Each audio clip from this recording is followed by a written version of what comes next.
नमस्कार. हिंदुस्तान पोस्ट मध्ये मी सुप्रीम मस्कर आपलं स्वागत करतो. महारेरा घोटाळ्यातील 56 इमारतींना तात्पुरता दिलासा मिळाला असला तरी हा प्रश्न कसा सुटणार याबद्दल लोकांच्या मनामध्ये भीती आहे.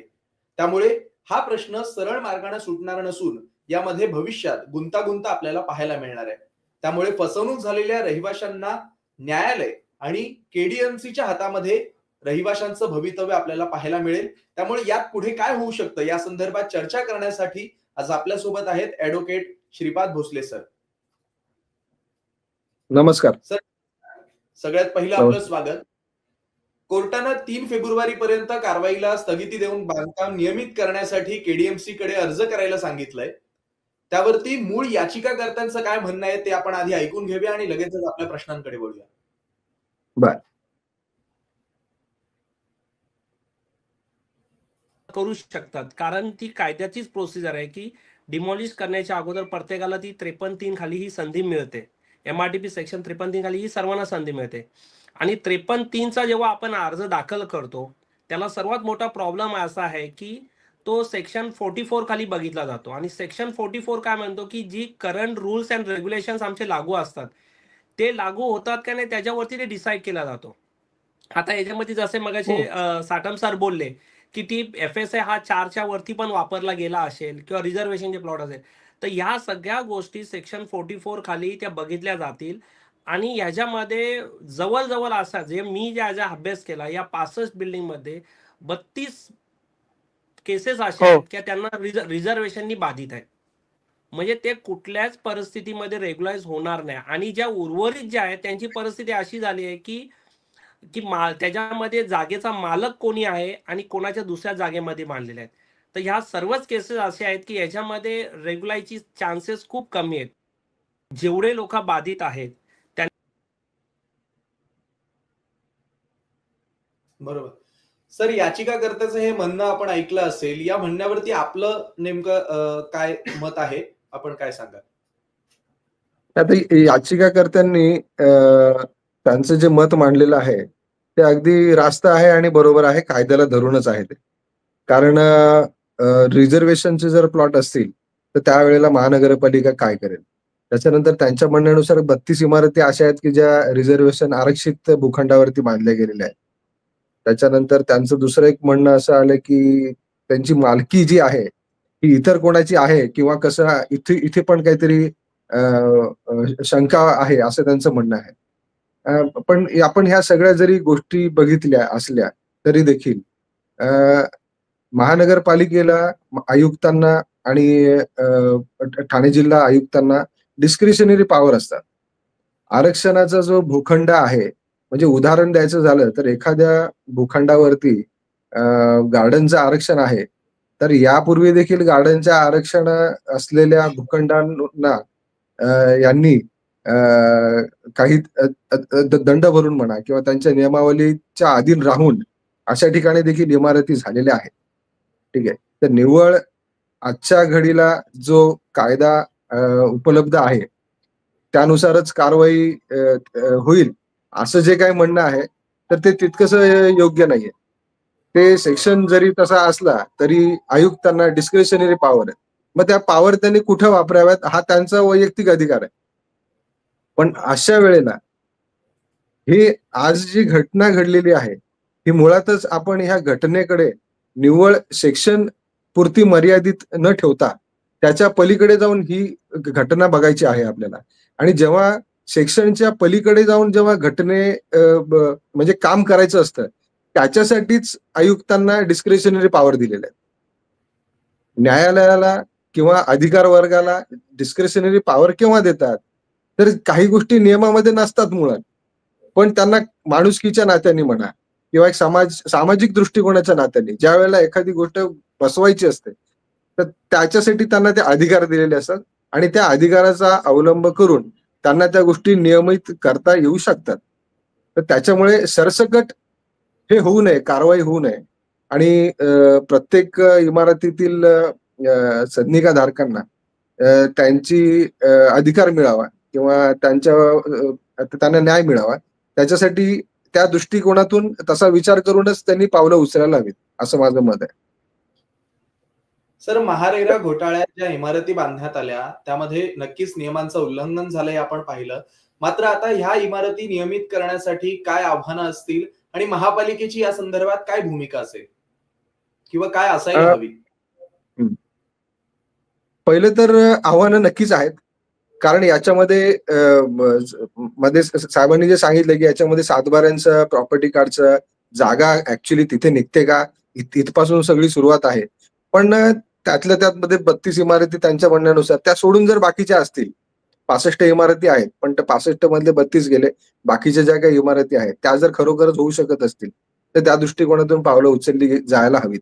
आणि मुळातच हा सकारात्मक दृष्टिकोन ठेवून जर महानगरपालिका या गोष्टीकडे जर सकारात्मकतेने बघितलं तर ह्याच्यातल्या 50%हून जास्त बिल्डिंग इथे दंडात्मक कारवाई करून किंवा इतर गोष्टी त्यांची जी काही नियमावली असेल त्यांना फुलफिलमेंट करून ती करू शकते.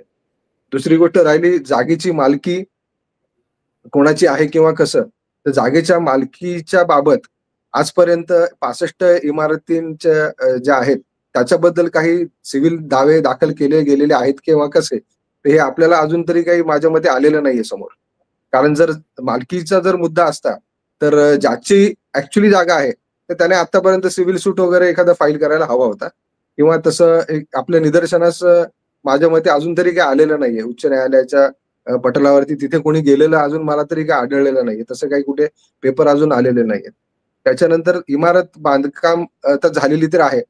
त्याच्यामुळे जागेची मोजणी, त्याची इमारत बांधताना त्याच्या आजूबाजूला सोडलेली जागा जे काही नियमामध्ये बसतं तर त्या नियमांना धरून ते झालेलं आहे का, तर निश्चितच ते नाही झालेलं आहे आणि त्याच्यामुळेच तो अनधिकृतचा ठपका लागलेला आहे.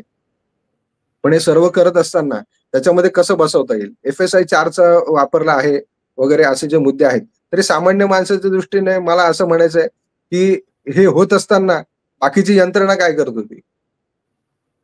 तर त्याच्यामुळे एक सामान्य माणूस जो आहे की ज्याने फ्लॅट विकत घेतला आहे त्याच्या अभ्यासामध्ये ह्या गोष्टी मुळात येतच नाहीत.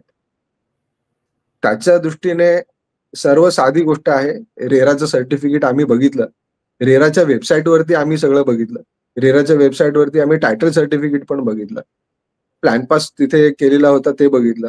ज्या विकासकांनी इमारती बांधल्या त्या विकासकांची नावं त्यांनी बघितली.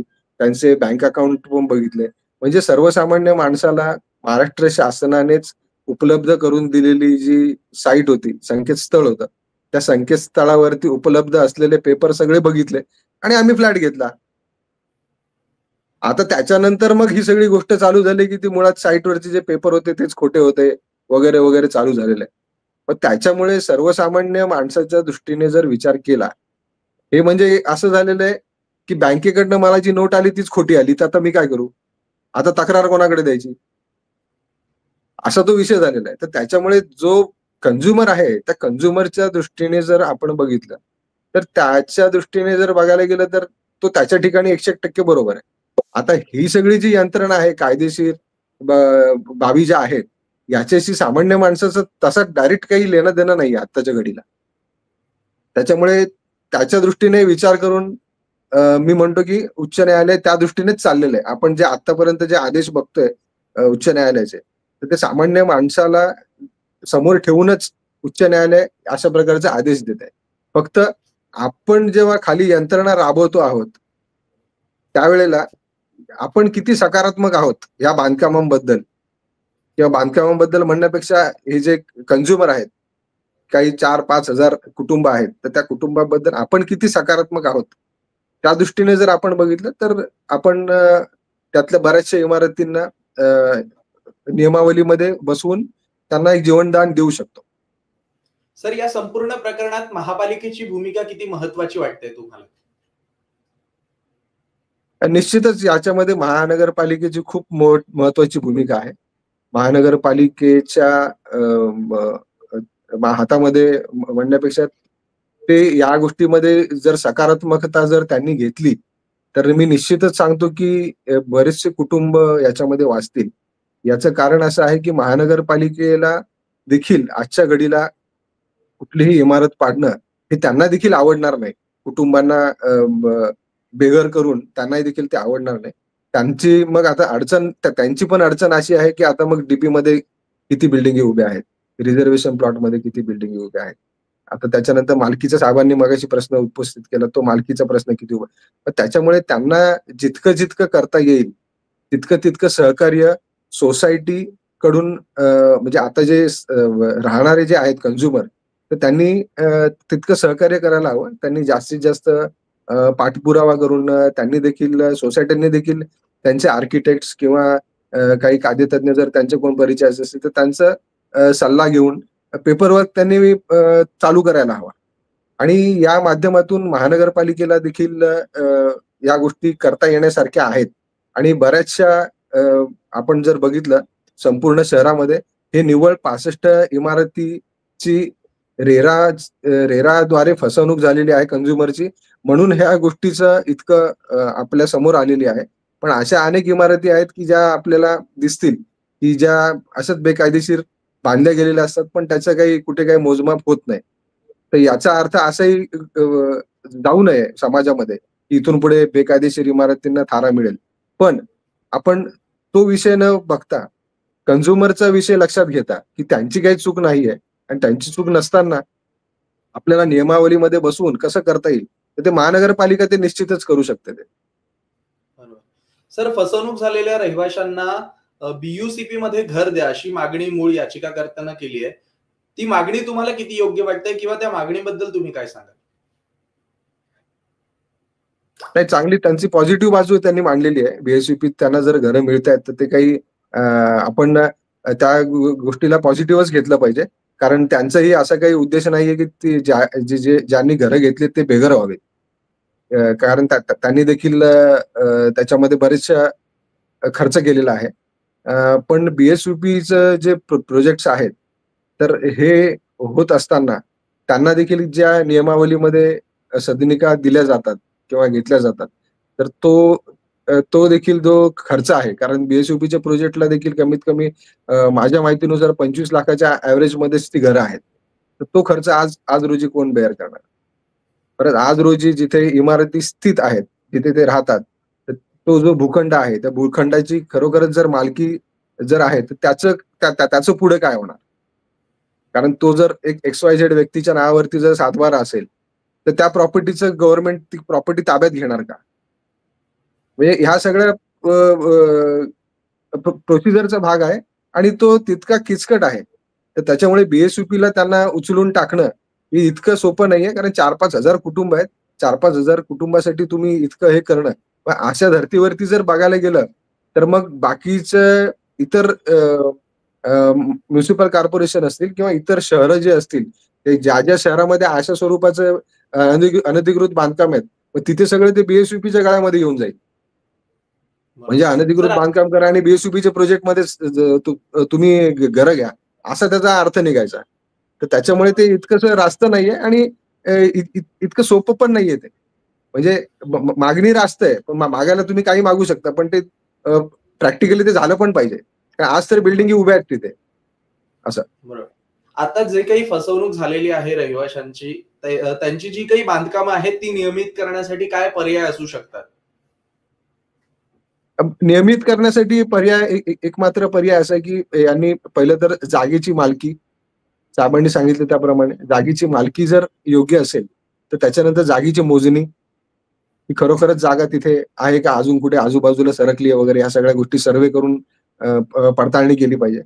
आणि त्याच्यानंतर तिसरा मुद्दा येतो की ते FSI किती कंझ्युम झालेला आहे. तर खूप जास्त कंझ्युम झालेला आहे अनधिकृत असल्या कारणाने, असं ते प्रथमदर्शनी दिसतच आहे. पण ते करत असताना TDRचं दंडात्मक कारवाई करून काही त्याच्यात बसतो का किंवा कसं, तर ते पण बघता येऊ शकतं आपल्याला. इमारत बांधताना बाजूला जी जागा सोडावी लागते, तर ती माझ्या माहितीप्रमाणे निश्चितच कमी सोडली गेलेली असावी. पार्किंगचा जो विषय आहे तो पण त्याच्यामध्ये तितकाच महत्वाचा आहे. तर हे छोटे छोटे जे विषय आहेत हे महानगरपालिकेने अशा ज्या मिळकती आहेत, या जे 65 जे बिल्डिंग आहेत, ह्याच्यासाठी त्यांनी एक वेगळी कमिटी स्थापन करायला पाहिजे. आणि ती कमिटी स्थापन करून त्या कमिटीला फक्त नियमामध्ये कसं बसवता येईल किंवा कुठल्या नियमामध्ये जर कुठे अडत असेल तर तिथे दंडात्मक कारवाई कशी करता येईल, असं करून म्युन्सिपल कॉर्पोरेशननी त्यांचा रेव्हेन्यू पण घ्यावा त्यांनी. कारण इथे महानगरपालिकेला कुठेही रेव्हेन्यू बुडता कामा नये, हा पहिला मुद्दा आहे. ठीक आहे. कारण आणि दुसरी गोष्ट, आपले जे सर्वसामान्यांनी जी घरं घेतलेली आहेत त्यांची घरं तुटू नये, हा दुसरा मुद्दा आहे. तर त्याच्यामुळे हे सर्व करताना महानगरपालिकेची खूप मोठी भूमिका आहे. फक्त महानगरपालिकेने याच्यामध्ये सकारात्मकतेने जर बघितलं तर बऱ्याचशा इमारती वाचवता येऊ शकतात. निव्वळ इमारती पाडणं हा काही त्याच्यावरती पर्याय असू शकत नाही असं मला वाटतं. बरोबर. धन्यवाद सर, आपण या संपूर्ण चर्चेमध्ये सहभागी झाल्यात. एकंदरीत फसवणूक झालेल्या रहिवाशांचं भवितव्य हे न्यायालय आणि केडीएमसीच्या हातात असलेलं आपल्याला पाहायला मिळतंय. तरी केडीएमसी आणि न्यायालय या संपूर्ण प्रकरणामध्ये कशा पद्धतीनं निर्णय घेते हे पाहणं सुद्धा उत्सुकतेचं ठरणार आहे. तरी आपण या चर्चेमध्ये सहभागी झालात त्याबद्दल श्रीपाद भोसले सर आपलं खूप खूप धन्यवाद. आणि हा व्हिडिओ जास्तीत जास्त लोकांपर्यंत शेअर करा, चॅनल सबस्क्राईब करा, व्हिडिओ आवडल्यास लाईक करा, कमेंट करा आणि व्हिडिओ शेअर करा. धन्यवाद.